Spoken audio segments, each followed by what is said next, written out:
जय हिंद दोस्तों। तो आज हम बात करने वाले हैं भारत के वीर क्रांतिकारी सुखदेव जी के बारे में। तो चलिए वीडियो को शुरू करते हैं। सुखदेव का जन्म 15 मई 1907 को पंजाब में लुधियाना के नौघरा में हुआ था। उनके पिता का नाम रामलाल और माता का नाम राली देवी था। सुखदेव के पिता की जल्द ही मृत्यु हो गई थी और इसके बाद उनके चाचा लाला अचिंतरम ने उनका पालन पोषण किया था। किशोरावस्था से ही सुखदेव ब्रिटिशों द्वारा भारतीयों पर किए जा रहे अत्याचारों से परिचित थे। उस समय ब्रिटिश भारतीय लोगों के साथ गुलाम की तरह व्यवहार करते थे और भारतीय लोगों को घृणा की नजरों से देखते थे। इन्हीं कारणों से सुखदेव क्रांतिकारी गतिविधियों में शामिल हुए और भारत को ब्रिटिश राज से मुक्त कराने की कोशिश करते रहे। बाद में Sukhdev Hindustan socialist Republican association और पंजाब के कुछ क्रांतिकारी संगठनों में शामिल हुए। वे एक देश प्रेमी क्रांतिकारी और नेता थे जिन्होंने लाहौर में नेशनल कॉलेज के विद्यार्थियों को पढ़ाया भी था और समृद्ध भारत के इतिहास के बारे में बताकर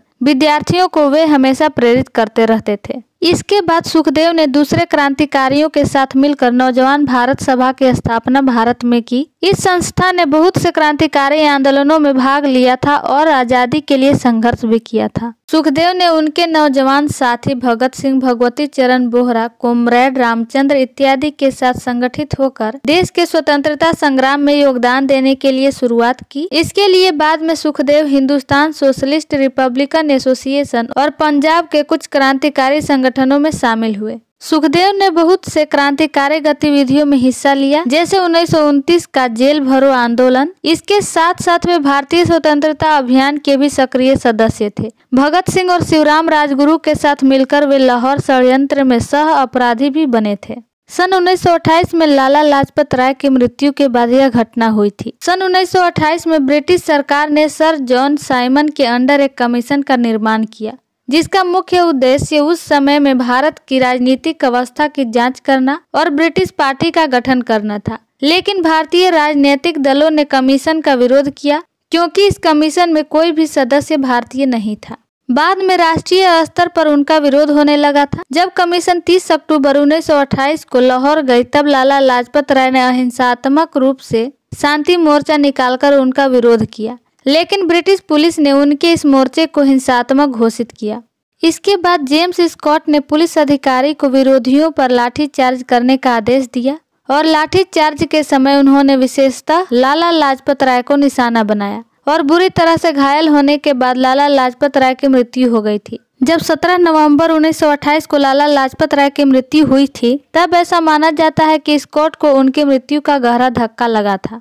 लेकिन तब यह बात ब्रिटिश पार्लियामेंट तक पहुंची, तब ब्रिटिश सरकार ने लाला लाजपत राय की मौत का जिम्मेदार होने से बिल्कुल मना कर दिया था। इसके बाद सुखदेव ने भगत सिंह के साथ मिलकर बदला लेने की ठानी और वे दूसरे उग्र क्रांतिकारी जैसे शिवराम राजगुरु, जय गोपाल और चंद्रशेखर आजाद को इकट्ठा करने लगे। और अब इनका मुख्य उद्देश्य स्कॉट को मारना ही था, जिसमें जय गोपाल को यह काम दिया गया था कि वह स्कॉट को पहचाने और पहचानने के बाद उस पर शूट करने के लिए सिंह को इशारा दे। लेकिन यह एक गलती हो गई थी। जय गोपाल जी ने जॉन सैंडर्स को स्कॉट समझकर भगत सिंह को इशारा कर दिया था और भगत सिंह और शिवराम राजगुरु ने उन पर शूट कर दिया था। यह घटना 17 दिसंबर 1928 को घटित हुई थी। जब चानन सिंह सैंडर्स के बचाव में आए थे तो उनकी भी हत्या कर दी गई थी। इसके बाद पुलिस ने हत्यारों की तलाश करने के लिए बहुत से ऑपरेशन भी चलाए। उन्होंने हॉल के सभी प्रवेश और निकास द्वारों को बंद भी कर दिया था, जिसके चलते सुखदेव अपने दूसरे साथियों के साथ 2 दिन तक छुपे हुए थे।